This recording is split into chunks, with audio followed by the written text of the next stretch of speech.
Hello and welcome into the latest edition of ESPN FC. I'm Kay Murray, joined in the studio by Craig Burley, and we will start with the news that Manchester United have reached an agreement with Real Madrid for the transfer of Casemiro. Here is what Carlo Ancelotti had to say today about the Brazilian midfielder. He said he wants to try a new challenge, a new opportunity. The club and I understand it. Casemiro, with what he's done at this club and with the person he is, we have to respect this desire he has.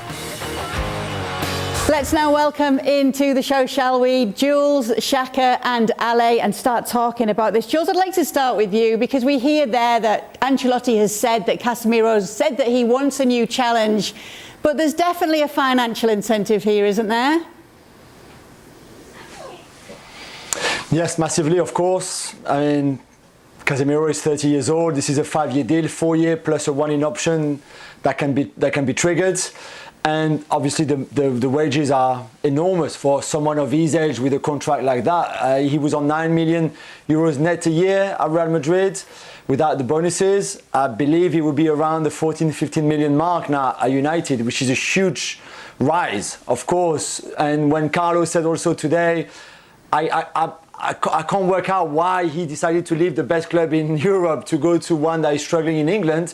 He's right, and I think the answer partly, certainly, is of course financial.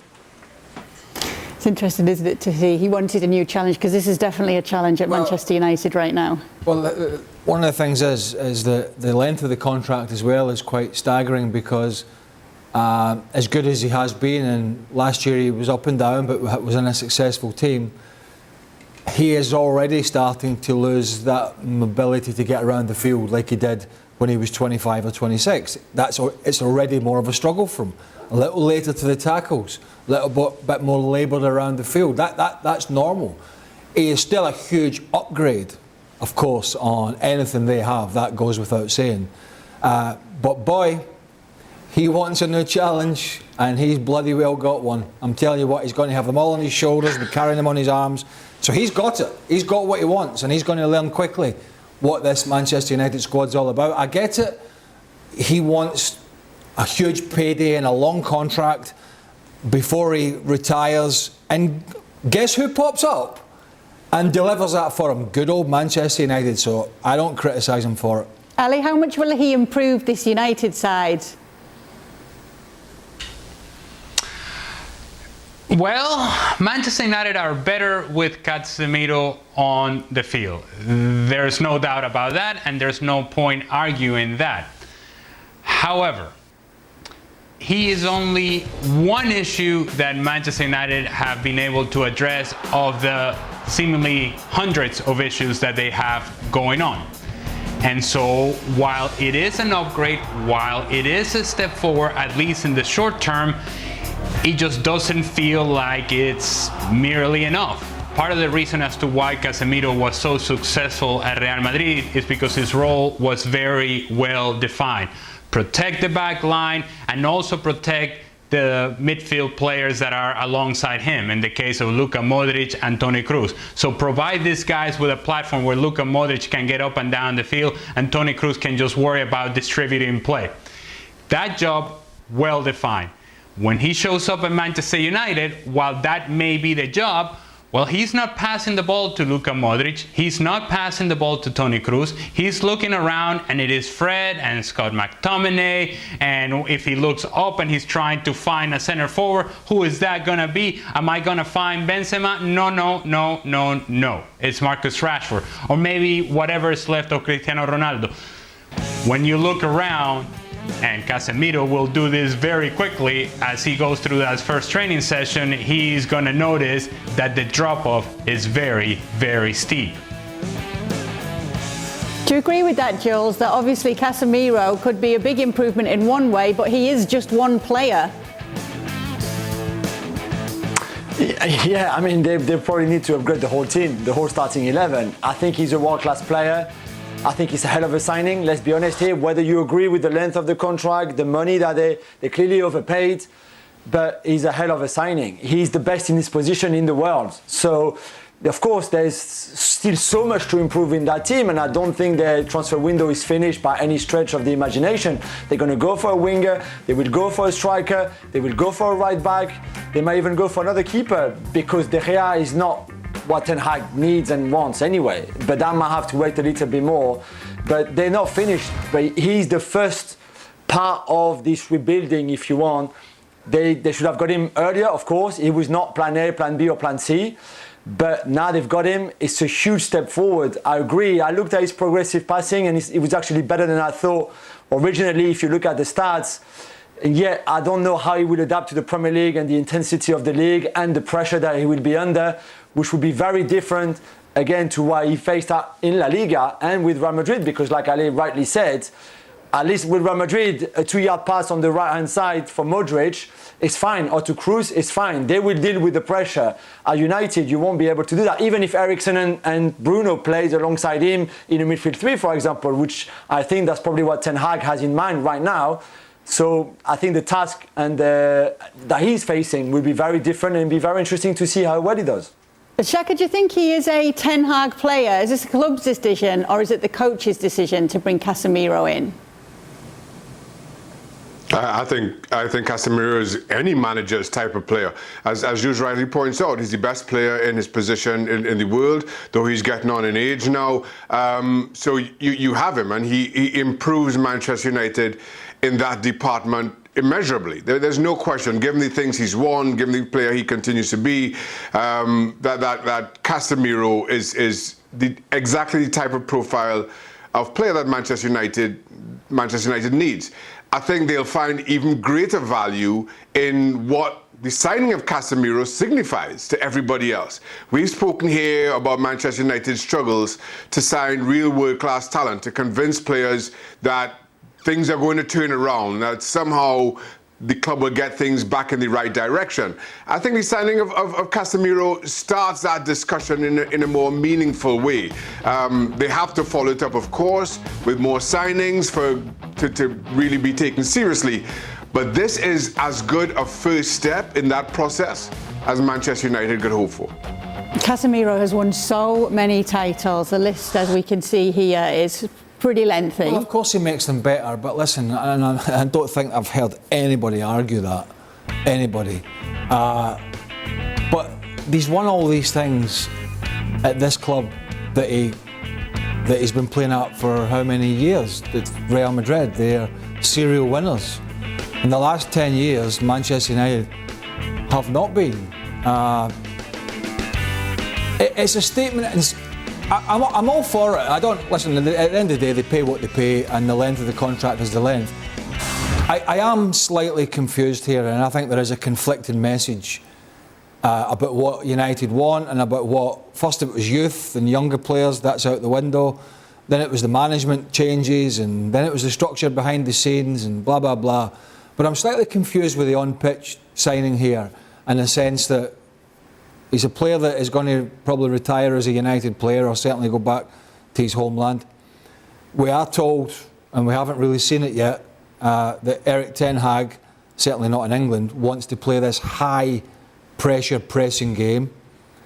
Well, I'm sorry, but if you look at the way Real Madrid have played for the last 12 to 24 months, they haven't pressed because they haven't had the players to press. The boys have already mentioned Benzema at 34, Kroos and Modric. So what Real Madrid did, and where they had the bulk of their success, particularly last season, was with Casemiro and the midfielders flanking him, and the wide players just tucking back in, just sitting in front of the back four. He didn't have to go scurrying around. He didn't have to go pressing and pushing people. They just got themselves in the shape, and Benzema would tuck back in and did a great job nicking little balls here and there, and then they broke on teams. That's a slightly conflicting message of the way you want to play to what we've heard, and one of the reasons he was going for Frankie de Jong and one or two other players. So yeah, it is, on the face of it, a signing of a huge superstar and talented player, but it's a conflicting message in terms of the way he's been playing at Real Madrid and the way we are told Manchester United want to go forward with this manager. The two things just don't match up, because Real Madrid effectively, particularly against the bigger teams, have been sitting in a counter-attacking side, and that's allowed him, Casemiro, just to sit in front and do his job. He's not going to get, in my opinion, the opportunity to do that at Old Trafford with this squad of players. So he's going to have to be careful that he doesn't get run ragged in that midfield, because even he, with all his nous and ability and experience, could be made to look silly in this Manchester United team. And let's talk about Real Madrid without him, because we got to see his replacement, Tchouaméni, in the game against Almeria. He started this one. Carlo Ancelotti was very honest after the game. It wasn't the most impressive display from the youngster. This is what the Madrid coach had to say. The youngsters didn't play like they usually do. For what they do in training, they deserve to play. They haven't done anything wrong, but they can do better. They are young and the shirt is heavy. It is a toll we pay, but we pay it with pleasure. Do you think, Ali, that Real Madrid are going to regret selling Casemiro with what we're seeing here from Carlo Ancelotti? Yes, Tchouaméni is to be seen as the replacement in the future, but might it be a bit too soon? Well, this is a phrase that we have thrown around in the show before, and I know Craig would appreciate it. It is indeed the end of an era at Real Madrid with that midfield three. When you think about the midfield three of Real Madrid and what they have been able to win together and how they balance each other's skill sets, it is as perfect as matchup as you can possibly have. And Casemiro was a huge part of that. So now he's out of the picture. And then that takes away from some of the same things that Luka Modric was able to do and afforded to do because of the freedom that Casemiro provided for him, because of the platform that Casemiro provided for him. Same thing with Toni Kroos. Now he's going to have different responsibilities. It's not just ball distribution. Now even Carlo Ancelotti has mentioned, well, Toni Kroos can slot into that position and play that role. Well, yeah, he can play that role, but not in the same manner that he was played before by Casemiro. Tchouaméni doesn't do it that way either. Camavinga doesn't do it that way either. Valverde is a different type of player. Even though he does have the engine to run around in the midfield, he needs the spaces to stretch those legs. He doesn't like the tight spaces. And so when you look at the personnel available to Ancelotti, and he said it himself, it's not just me saying it, we don't have a player quite like Casemiro. So guys are going to have to be able to adjust their roles, and we have to play a little bit differently than we did before. So of course that's going to affect Real Madrid, and I think Real Madrid fans in a history that is not all too distant will remember the name Claude Makelele and the impact that Makelele walking out of the club had in terms of Real Madrid and what they were no longer able to do defensively through the midfield. That started a downturn for Real Madrid. If you're a Real Madrid fan, while you appreciate everything that Casemiro has done for you and now he goes to Manchester United, you may be fearful that perhaps we're heading in that similar direction. What Ancelotti and Real Madrid as a club will tell you is, we have the talent available. We have the players in places, and we're going to be able to put players in positions where they can be successful. We'll see. There isn't anybody quite like Casemiro in that locker room right now. Do you agree with that, Jules? Yeah, 100%. The problem is, it's not just in the Real Madrid dressing room. There are not many players right now available on the market for Real Madrid to go and buy who play like Casemiro, who are like Casemiro. Those players are really, really rare. The one really has to be, I think, Tchouaméni at some point. He's not ready yet. He's not ready to be a holding midfielder purely. And I think the shame about that is that you will lose also what makes him so special and why you spend 80 million euros on it, which is this ability that he has to drive the ball forward and how good he is on the ball. You can transform it and make him into a very good number 6 if you want. But I think you will lose a bit of his talent. It's not a problem. At Monaco, when he played in a double pivot with Fofana, at times he was this holding midfielder. He did that really well. Right now, he's not ready to play, certainly to be at his best in that position. There's still a lot of things for him to learn in that position. But I think of the three that Ali mentioned, between Valverde, Camavinga, and Aurélien, I think Aurélien is the one really that has the most potential to become Real Madrid number 6 and that holding midfielder if they keep a 4-3-3 formation with the best chance of being very successful in that position. Shaka, when you look at it, you wonder if it's going to be another big bit of good business from Real Madrid in the transfer market, especially as they too try to rejuvenate an aging squad. We've seen them let Varane go, we've seen them let Ramos go. maybe this won't be a decision they regret, especially at this price. Yeah, and that's the thing. When you asked about would Real Madrid regret this, I'm not sure that Real Madrid as a club knows what regret looks like. I'm not sure what regret looks like to Real Madrid myself either, just because of the way they've been able to adjust. And we've seen that in the past. Now, while I take everything that Ali says about Makelele and how it affected Real Madrid, more recently, I think there was greater concern when Ronaldo left Real than there would be Casemiro leaving Real Madrid. And I can hear Jules screaming about Korean the dream, even as I say that. It just asks for somebody within that Real Madrid dressing room to step up. It asks for that team to rediscover, redefine who they are. Even if it takes a season or two where they step back, figure that out, and then you see the kind of season that Real Madrid had last season. I'm not sure that Real as a club or their fan base are as panicked over losing Casemiro as they were a few years ago over losing Cristiano Ronaldo. So I have a feeling that this will again turn out to be another bit of good business done at exactly the right time for Real Madrid. Do you think it could affect their title chances in any way? Well, yes, would be the simple answer. It's not on the ball.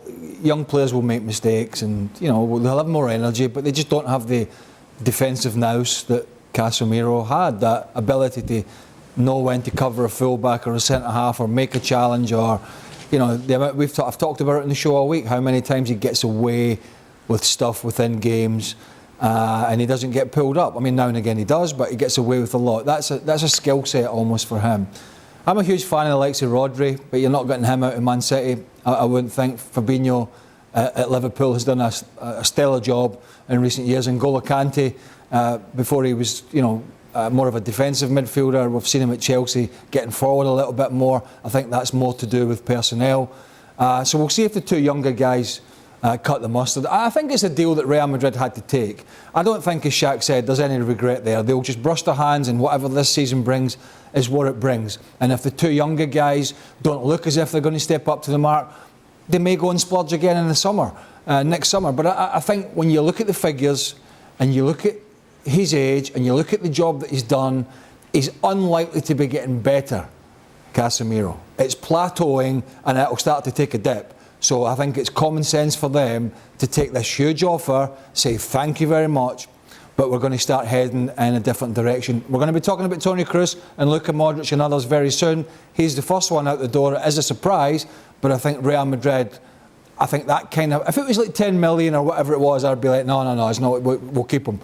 But the figures they're talking about here and the figures for the player in salary, it's common sense all round, I think. Let's talk about some of their hefty figures when it comes to Manchester United, because they are said to have upped their offer for Ajax winger Antony, and apparently this time around it's up to 100 million euros. Jules, tell us what you know about this deal. Well, yeah, they've made an offer of 80 million euros, which was rejected by Ajax. They haven't yet made an upgraded one to up to 100 million, which I think at some point they thought about. I don't think they will make that offer. I think the 80 million one will stay on the table for a while. Ajax might think, okay, we'll have to take it now. A bit like for the Casemiro one that Craig just explained. I think for Antony, if you get offered 80 million, I mean, he's been great for them. He's still young. He will improve and get better. But 80 million, I walk him from Amsterdam all the way to Manchester easily, no problem, because I think this is way over the valuation of Antony. The thing is, they've got another plan in Gapco at PSV Eindhoven, who's a different kind of winger to Antony, much cheaper, maybe not as skillful, maybe not, but different profile. But I think one of the two will surely end up at United. With that offer staying on the table at Ajax, they take it. It might still be there for them if they change their minds. And for Gapco, I think this one is a more straightforward one in case the Antony really doesn't work out. With Antony, Ale, if 80 million has been rejected, obviously it is a lot of money, but should Manchester United push and go higher? Well, and this is the corner in which Manchester United right now have put themselves in, where you are in a position that you're gonna have to overpay. You're gonna have to pay above market value if you're gonna get players to come to Manchester United. And so if you look at Anthony, the player, yes, talented, a lot of potential, but is this yet another situation in which Manchester United go after a player, go chase down a player because they're desperate? They pay above market value, and what you get is an inconsistent young player. Talented, don't get me wrong, absolutely talented, and a guy who could potentially blow up into something bigger. But paying 80 million, 100 million for potential is the part that I think Manchester United should be very careful with. But because you're chasing, because you're desperate, you're no longer thinking about how much money you're spending. You are thinking about, how do we win games? How are we dangerous in the final third? How do we create opportunities? And if this kid is able to create opportunities for us, then yeah, go get him and pay whatever you need to pay. That's desperation, and when you're desperate, usually you don't make the best decisions. It's hard not to link that word desperate with these figures, isn't it? Well, the football people, the financial people at United, the whole thing's been a mess. They've only got to look at their own dealings last summer. I don't know off the top of my head the exact figure for Jadon Sancho, but it's looking like it was 3 times too much. Now, I know he was expensive, and I know they weren't going to get him out for 30 million. I understand that. But there seems to be, and it was when we were looking at it, was the Euros last summer? It was Euros last summer. And there was a bit of a head scratcher at times why Gareth Southgate, we talked about a couple of players, well, bit strange Grealish isn't playing, bit strange Jadon Sancho's not getting more game time. But then you look at the inconsistencies in the young man's performance, and I know he was a bit better at Dortmund, but Dortmund's Dortmund, that's Germany. He's not in Germany now, he's in England. Right, Premier League's a bit quicker, a bit faster, no matter what anybody says. And he's not been, and the pressure's cranked up, you're at Man United. So I think they have to be looking at it and going, well, paid 100 million for a winger, he's a winger. Well, another winger. Do we go to 100 million again from the Dutch league that's not as strong as the Premier League? And I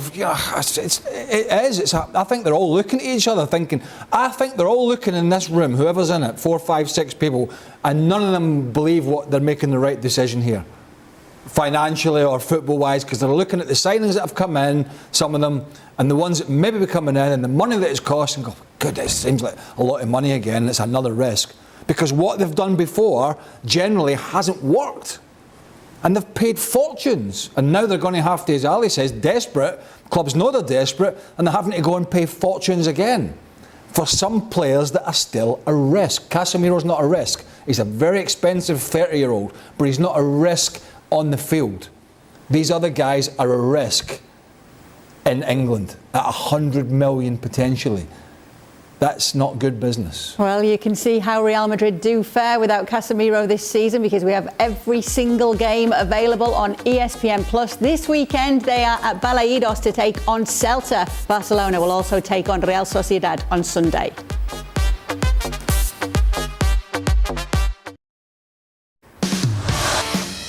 A look at the last 5 meetings between Manchester United and Liverpool ahead of Monday's massive match-up, and it's 4 defeats and a draw for United.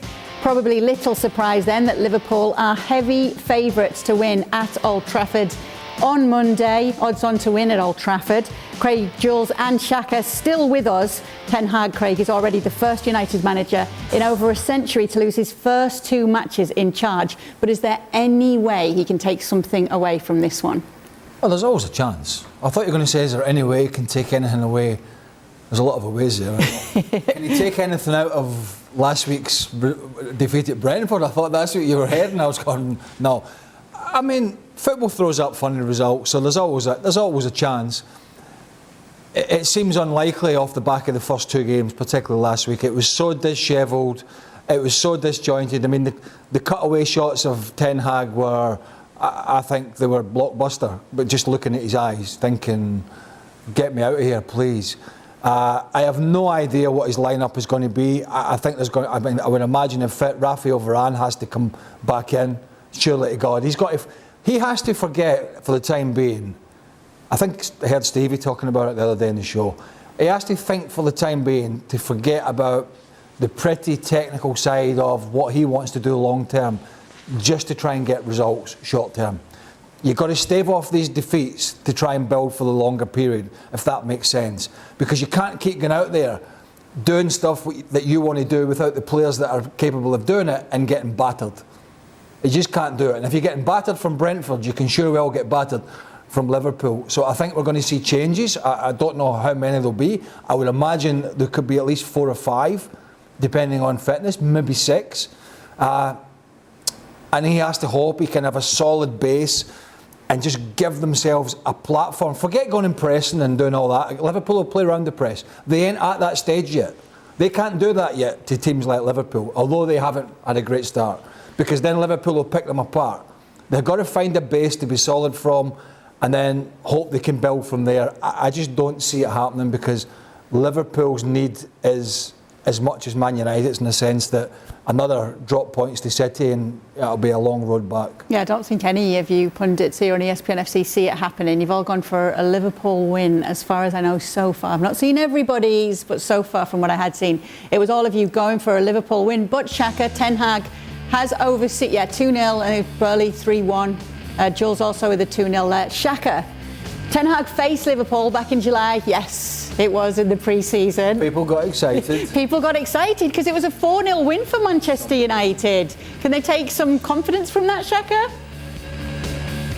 No, I don't think you take an awful lot of confidence from that at all. And that was a long time ago, very different side, and very, very different motivations coming into this one, as much as Liverpool have not won themselves. I think the need is greater for Manchester United. Given 2 defeats, given the fact that you're now at home, when you're not playing well, it's always difficult to play at home, because the fans sense that pressure, and you as a result are even a little bit more nervy, a little bit more uptight as a result.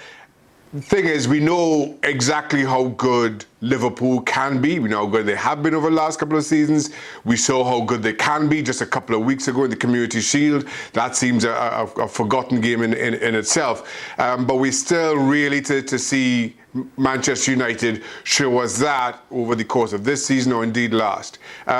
So all those things put together, I think ordinarily you could expect a whole lot worse. I think right now for Liverpool, the saving grace for Manchester United, and I know I went for 2-0, the saving grace for United is that there's no Darwin Núñez, no Firmino, and Liverpool, I think, will play a little bit more cautiously than we are accustomed to them. But even so, a cautious Liverpool, I still think, scores 2 on this version of Manchester United. Well, Jurgen Klopp, Jules, has said that he'd rather United be coming into this game on the back of a win, because he feels as though they're going to be more motivated now. Do you believe him? Not really. I mean, yeah, of course they will be motivated. If you're not motivated to play Liverpool at Old Trafford, then you change sports, go and play table tennis or something like that, because there's no hope for you. So the motivation is not, there's got nothing to do in that game. Just to come back on Shaka's point, Klopp also said today that Firmino was fit, and I think Firmino could start that game with Diaz and Salah up front, which would change obviously a bit of the dynamic, even if he's not fully fit, if he does start, or fully match fit either. But I think it would be added value for sure. I think United would have to be resilient. Can they be resilient right now? I don't think so. Even if they change defense, for example, I don't think that Maguire-Martinez pairing should start that game and should play together again, seeing how bad they were in the first 2 games. Can they be really solid? I don't think so. And let's not forget that Liverpool had a very good first 25 minutes against Crystal Palace, for example. Yeah, of course, they were done too easily in transition by Eze and Zaha, but still, before that, they could easily have been 2 or 3-0 up. Then there's the Darwin red cards, and that changes a lot of things, and they still salvage a point. But Liverpool have played well at times this season. Even at Fulham in that second half, they played better. So I think on paper, it's a no-brainer that Liverpool should win that game. But of course, it's football, and it's not that easy. And of course, they don't have pacey players, certainly not through the middle, like Eze and Zaha. They have, unless they play at Rashford through the middle. Ronaldo, if he plays, and that's a big if, is not going to run away from anybody. I don't think Liverpool will be cautious at all, no matter who plays. And I'll tell you why. One, United have been garbage, and two, they're a wounded animal. And when you see a wounded animal, you go for the kill. And I do agree with Shaq that playing at home is even worse for Man United, because these players have already shown they can't handle, for the most part, most of them, not them all, they can't handle the pressure. The pressure is playing at home when you're having a bad time. Pressure is going out in the warm-up and hearing the jeers. The pressure is when the whistle starts, you have a bad touch. When you go a goal behind. We've seen this United side over the 6 months, 12 months, 18 months, actually at times play some decent stuff against some of the lower teams, mid-table teams in the Premier League. Then all of a sudden, bang, they score and they crumble. They crumble. So if I'm Liverpool, I'm like, listen, guys, let's just go and take advantage of this. They are so fragile, it is scary. They are so disjointed, it is frightening. And I'm intrigued to know, one, what he's been doing in training this week, Ten Hag, and two, what his team selection is going to be. Because where the hell do you go as a manager with that squad after those first two games? There's no pointer. There's nothing pointing at him, and him. It's like they've all been so bad. All the ones that have played have been so bad, particularly from midfield back, that I have no idea, and I bet it's been a head scratcher for him all week with his coaches going, I can imagine him having a cup of tea here at Ten Hag, if that's what the Dutch drink, I don't know, I've no bloody idea, and saying, what do you think? And they've probably had 5 or 6 different 11s down. Right. And then none of them are convincing. That's how I think at the moment Manchester United are. Liverpool are dependent on fitness. He knows, obviously they're further down the road, but I'm intrigued by what Ten Hag's going to do here, because I bet even he didn't expect the first 2 games. Go on, Jules. No, and the atmosphere around the game will be very heavy. There's a lot of fans calling for a boycott of the game, not turning up at Old Trafford. They want the whole stadium to be empty. There will be more fans protest against the Glazers before, which is going to add more tension to the game, to what is maybe the biggest game in English football anyway. So I think that could also play on United players, not so much Liverpool players, but because their fans will turn up, but on United's players, to go back to what Craig and Shaka were saying around playing at home at Old Trafford after such a bad start. If on top of that you already have the tension of fans not wanting any of them to be in that stadium, boycotting the game completely, protesting again even more against the ownership, it will add even to the drama of the whole game. And he's talking about Man United, I wish they'd have started better. Klopp, that is, because they might not have been so desperate. Well, Liverpool are a little desperate themselves. 2 draws. 2 draws. I mean, City they'll know whatever the City result is going into it, because they're playing on Monday. So the chances are it'll be, quick, do the maths for me. What are they behind 4 at the moment? They are. You know that, come on, do the maths for me. Sorry, I've got someone talking about it. 4 points behind. They'll be. So it'll be 7. They're probably going to be 7 behind going into the game, probably. Even at this, I know they clawed it back last year, but that's a long way to claw back. So they have, that's a bit reverse psychology from Jurgen Klopp. They need to get this season kick-started if there's a league challenge ahead. Right, so... And I did the maths myself. Well, George helped a little bit. It was Paul, but yes, it's going to go further. I just want to go to an article that we've got from Rob Dawson, our Manchester correspondent, writing that a 3rd defeat, however, for Manchester United really will pile the pressure on Erik Ten Hag. He's 3rd favourite with the bookies when it comes to managerial sackings this season. We lost the first 2 games of the season in 1998 at Celtic, and we won the league. Is that an omen for Man United? I'm not going to win the league. All right, our 2nd favourite, actually. These have changed even as we're going to air. Do you think it could come to him getting sacked if these results don't improve? Right, so... And how soon? No. I splutter on looking for an answer. The answer is, you're not getting sacked for 3 straight defeats when you're the new manager in. That would take Man United to new levels of idiocy, having sought one of the most sought after coaches around. He's not up there with Guardiola and Klopp and 1 or 2 others, but he's certainly up there. But where is that end line? If it's 4 defeats, 5 defeats, I don't know. I don't have that answer. but it's certainly not after losing your first two and then losing to Liverpool. That would be a classic example of throwing the baby out with the bathwater and everything else.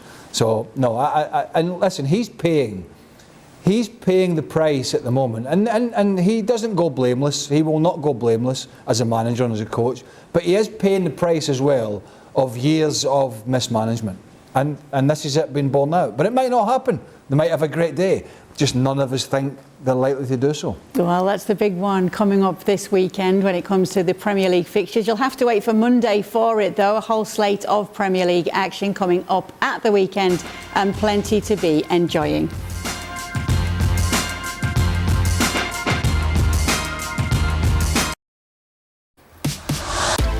Here's PSG's manager, Christophe Galtier, on the penalty incident between Neymar and Mbappe. He says there was an exchange. It was very short. From the moment where Ney felt like he could take it, Kylian left it to him.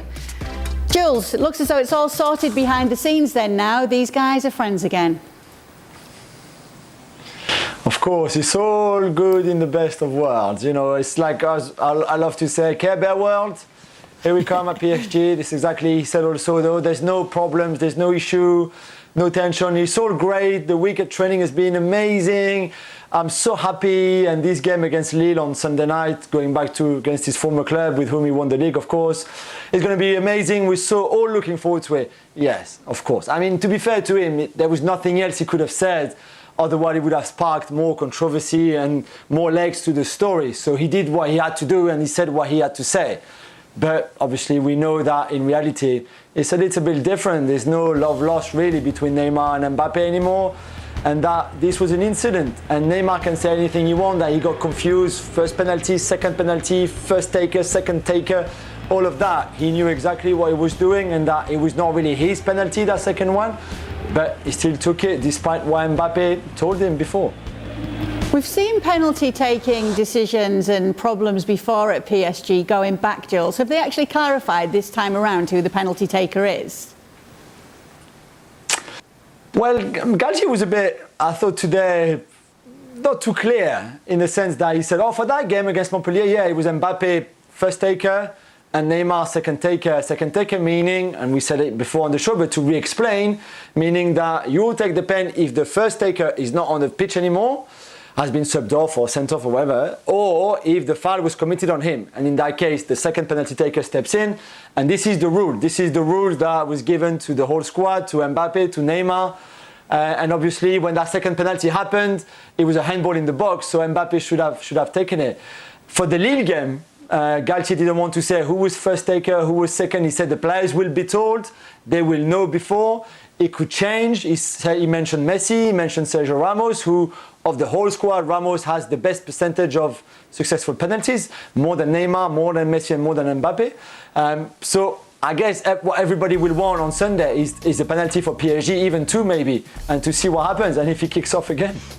But obviously we can see the percentages here. Ramos the most successful from the spot. Neymar behind him though, Shaka. So does Neymar have the right to want to take the penalties given that he does have a better percentage of scoring them? I guess that's a decision for the coach to make, and not one I think you just put on numbers. You know, a lot goes into those decisions, and those decisions have to be respected, one way or the other. But you know, to Jules' point and to the fiasco that we saw over the weekend, PSG are a bunch of highly paid, highly accomplished players who have failed in what I think is their primary remit of winning the Champions League through a lot of their own doing, and this certainly does not help. Galtier brought in to try and smooth these over, try to adjust some of these kinks for PSG, and they just seem intent on making a mockery of it. So I do sympathise with the position that the manager has found himself in. Surely these players have to sort this out in a far better way than they have. I'm presuming Christophe Galtier has never been a kindergarten teacher. He's been many things, I'm sure. An excellent football coach being one of them. However, I just feel like it does feel like you need to get them around the table and say, now, Kylian, you sit there, that's your sandwiches. Neymar, you sit over there because he doesn't like you, so we'll have Sergio in the middle. Sergio, you sit there because you've got a bit more experience. And Lane will have a word with her. I mean, it's just, I mean, come on. I mean, I get it. Penalties are important in key games, and you have to understand it's not. And it should never be about your goal scoring record when it comes to penalties. It should always. I took penalties for all my clubs, and I was the main penalty taker at Celtic. And if I missed and I wasn't having a good time, I'd hand it over, because we had other people like Henrik Larsson and others that would happily take them. And if I felt I'd missed one or I was having a bad time and I'd hand it over. It's not about me getting to 10 goals or 11 goals or 12 goals. It's not about that. It's about your team picking up the points. It's about having good harmony in the dressing room. It's not, and this me attitude and, you know, almost environment that's been harnessed at Paris Saint-Germain is very unhealthy. It's very unhealthy. We're talking about it. It's nonsense. It's nonsensical. Jules mentioned it. Gaultier had to sort of talk about it in a roundabout way at his press conferences. He doesn't want to do that. He wants it to be simple. You know, this is what I've set up here. I don't want to be talking about these little sideshows. And that's what it is. But, you know, everybody's looking at this Lyon game at the weekend thinking, what the hell's going to happen, and is it going to kick off? Well, unfortunately, I for one hope it does. Unfortunately, everybody is talking about it, including Wayne Rooney, because he also saw a shove on Messi from Mbappe that he didn't like at all, and he waded in saying, a 22, 23-year-old player throwing a shoulder at Messi, I have never seen a bigger ego than this in my life. Someone remind Mbappe that at 22 years old, Messi had 4 Ballon d'Ors. I just need to correct Wayne Rooney, by the way. Messi was 25 when he got to his 4th Ballon d'Or. But even so, his point is that he thinks Mbappe has too big an ego and shouldn't be disrespecting Messi like this. What do you make of what Rooney said? Wayne Rooney's entitled to his opinion like everybody else. I mean, I don't think there's any doubt that at the moment the ego train is, the driver's jumped out. The train driver's jumped out and he's wedged something on the accelerator pedal, and it's going down the tracks at 100 mile an hour. I don't think there's much doubt about that. Just how it manifests itself over the next period of his career, I don't know. But you know, he has, as a young man, he hasn't won the Ballon d'Ors, but he has won a World Cup, which Mr. Messi hasn't. Although yeah. Even you're getting dragged into it. Well, I don't think it's so much about he's won this and he's won that and he's won that. I think he just has to be reined in a little bit as a general theme of his persona over the last 12 months. So, Jules, what's the talk about the relationship between these two then, Messi and Mbappe? No, I mean, that one is, I think, very different to the Neymar Mbappe one. Certainly less fascinating in the sense that I think they get on. I think I'm not really sure where Rooney takes the disrespect from. Of course, if you watch that clip, yeah, it looks a bit strange from an Mbappe point of view, but I doubt when Rooney has also watched every single game that they played together for PSG, for example, and that he knows what's happening in the dressing room, because if he did, he would know that there's a lot of respect, certainly from Mbappe towards Messi for everything that Messi achieved, and I think Kylian would agree that he's probably the greatest of all time. So, of course, it didn't look that great, and we explained already what happened during that game, not just in the penalty incident, that Messi thing, the Vitinha one, the throwing the arms in the air, and the grumpiness of Mbappe. I don't think we'll see that again against Lille on Sunday or more this season. I think this was a one-off, or I hope it was, but. I think Kylian has to be careful in a way, and we've said that many times before, because he's a prodigy and he's an amazing player, no doubt, and he's still very young, and his career is going to be fantastic and all of that, no problem. But those things are not good for him. The people who watch those clips on social media, and just the clip of that counter-attack with Vitinha, the Messi incident, the penalty incident, all of that, this is not good for him. So I'm sure, considering, who he is and how intelligent he is, I'm sure he will get that, and I really hope that we won't see that ever again, for him, because I don't think it's a good thing for him. Can you understand Wayne Rooney wading in on this one, Shaka? Protecting Messi? Yeah. Oh, of course. I totally understand that. And listen, and for what it's worth, I feel that as a young player, as a young talent, that kind of mercurial talent, there's no better example than Wayne Rooney, than Lionel Messi. And so to have him in your dressing room, I think does wonders for you, which is why Neymar's move away from Barcelona bemused me as much as it did at the time, given who he was and the arc of what seemed to be his career, and why I thought it was the perfect signing for Mbappe in the long term in learning from. And early signs are that he hasn't. And while I get Jules' point that you hope you never see it again, if PSG go on and win Liga as they fully expect to, but more to the point, if they win the Champions League, those issues won't be again discussed. That they'll be quickly forgotten. On the other hand, they crash out in the quarterfinals. All these things will be regurgitated yet again, every single one.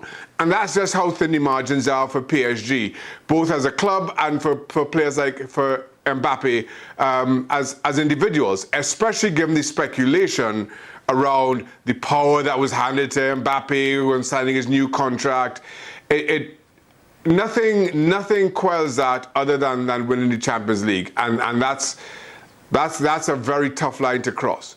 The one thing I would say, just to sort of summarise, I think Kylian Mbappe, has a great penchant for putting stuff like this behind him with mesmeric performance. I think he's shown it before when people have been looking at him and his attitude and that, and then bang, he shuts it all up with a performance. Now, as Jill said, he's going to have to clean it up as he goes along, because it's not, unless he entirely does not care two hoots what people think, it's an image thing as well, and it's not good. But I think what we'll see at the weekend, and possibly, is just Kylian Mbappe being told by Galtier, listen, out there, clean game, concentrate on what you're brilliant at, let's go and kill this team off. You make the headlines with your football, don't make the headlines with the sort of sideshow stuff. And he has a great ability to go out, and a great talent to go out and just do that whenever there's a problem and just shut people up. Well, we don't want you guys to shut up, because the three of you will be with us for the latest edition of Extra Time. There's some very pressing topics about scarecrows. Oh. Yeah, make sure to go over to YouTube to always stay up to date with Extra Time.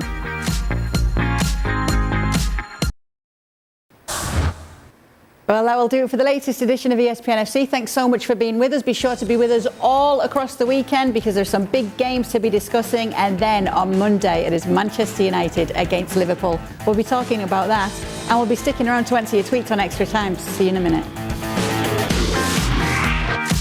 Welcome into the latest edition of Extra Time. We have Craig Burley, Julien Laurens and Shaka Hislop here to answer your questions. And what a question we start with today. It's for you, Craig. Oh. Dan has told Frank to put a picture of you on his roof to scare the birds away. In your opinion, who would make the scariest looking scarecrow out of the entire ESPN FC team? I'm dressed up quite nice. It's not very nice, is it? Got a tie on. Dan? Pocket chief. Craig without his teeth. Well, that is if true. If anybody's seen a photo of Craig without his teeth, that will scare crows away, no question. Yeah, but that was the old days, Shaq. I know you've addressed it. I'm just saying. Addressed it. I have my own teeth now, all paid for. I believe. Have the receipt. I hope. Got it. Why? Well, it's the size of him, the way he dresses, Jules. the dishevelled look of his hair. Are you going to defend your podcast partner, Jules? I'm not sure it's defendable, I have to be honest. Undefendable. I mean, he's only got to wear some of those linen trousers. What about the knees? And no. Seeing Gab walk in with moccasins and no socks is not a pretty sight. Not a pretty sight, trust me. sweating up in the paddock, as if he's running at the 2:30 at Wincanton. He's in Shaka's house with no air conditioning. Right. Definitely Gab, not me. Gab, okay, it sounds as though Gab is the answer. For the panel, putting your club biases aside, start, bench or sell these players as the captain for your team. Roy Keane, Patrick Vieira, John Terry. I'll start with you, Shaka. I start Patrick Vieira. I bench Roy Keane. I drop John Terry. Jules? Yeah, same as Shaka. Same. Said it perfectly. I'll stick with the midfield. What do you call it? The midfield union. So I'll go start Roy, bench Patrick, drop John Terry. All right, fair enough. For Jules, if Pepe goes back to Lille on loan like Lukaku did with Inter, which one of those two signings for Chelsea and Arsenal respectively has been the most disappointing overall?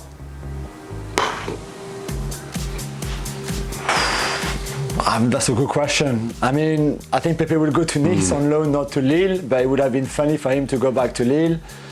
I guess Lukaku cost another 30 million on top of Pepe, so more than Pepe, sorry. So just the staggering amount of buying someone for 105 million and then letting him go a year later on loan, so typically on a free, to the club that you just bought him for a year before is unbelievable. I don't know if the thing with Pepe, I think Pepe is very talented. I mean, Lukaku as well. But I felt that maybe Pepe just arrived at the wrong time. I think that if he'd arrived once Arteta had put things in place, let's say like for example this summer, and that it was exactly the kind of player that Arteta wanted for the way that he plays, which is not the case right now, I think he would have been much better. He arrived and it was so expensive, and I think that price tag was heavy on him. Then the club was not really functioning well.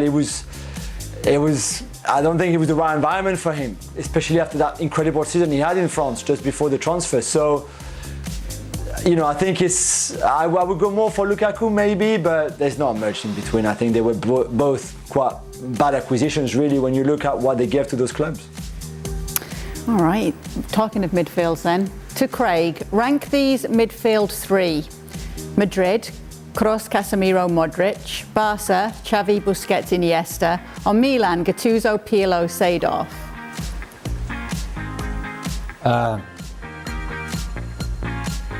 Xavi, Busquets, Iniesta.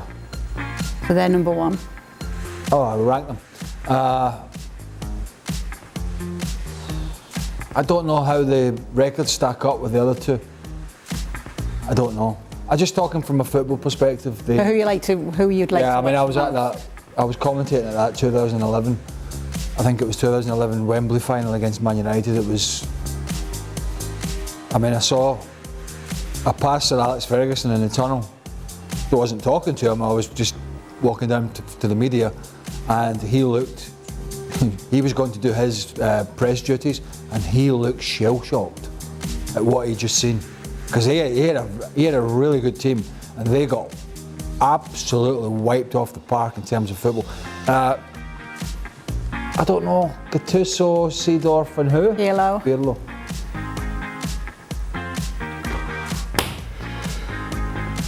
Help me out. I'll go for them. You can't win because you're gonna get everybody reminding you how many titles were won. Well, that. No, I can't win because I don't actually care about anybody reminding me.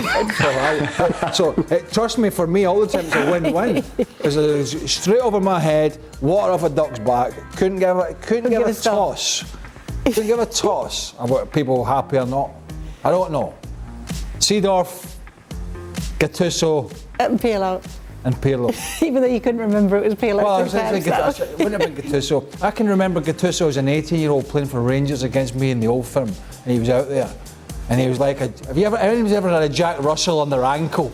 It's like you just want to, you try to kick it away. It's like, well, you think what Gattuso was like when he was 25, and then imagine what he was like when he was a teenager, when he was even more raw, and he was even more energetic. Oh. That's what Glasgow does to you.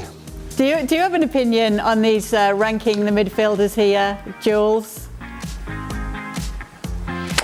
Yeah, I think it's quite an interesting one. I mean, you kind of mentioned it, Kay. I think the Modric, Kroos and Casemiro is the most successful midfield in history, of course, with all the Champions League that they won, all the trophies that they won.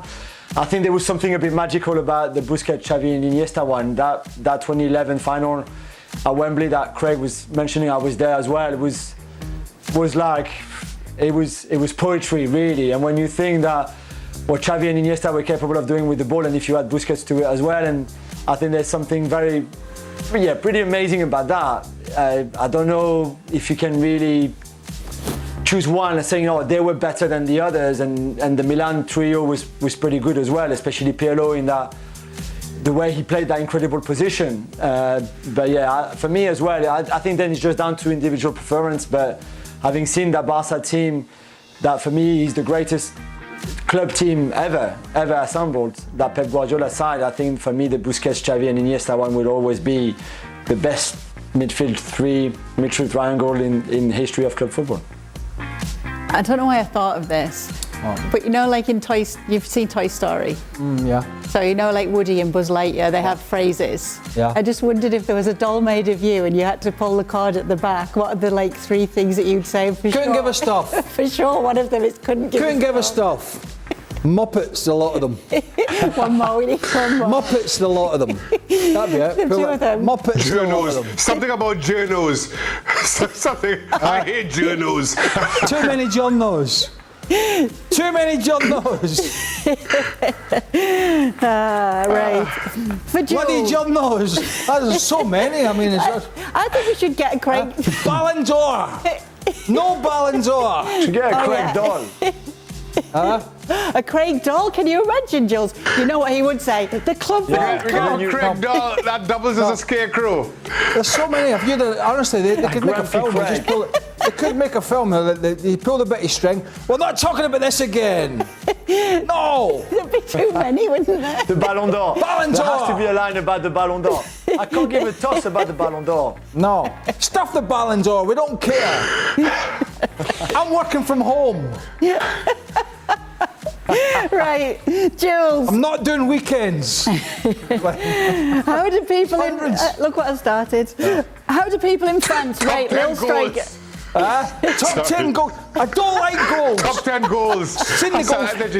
I just can't. I'm trying to pull this bit of string. No bit of string here. Who wants to see highlights?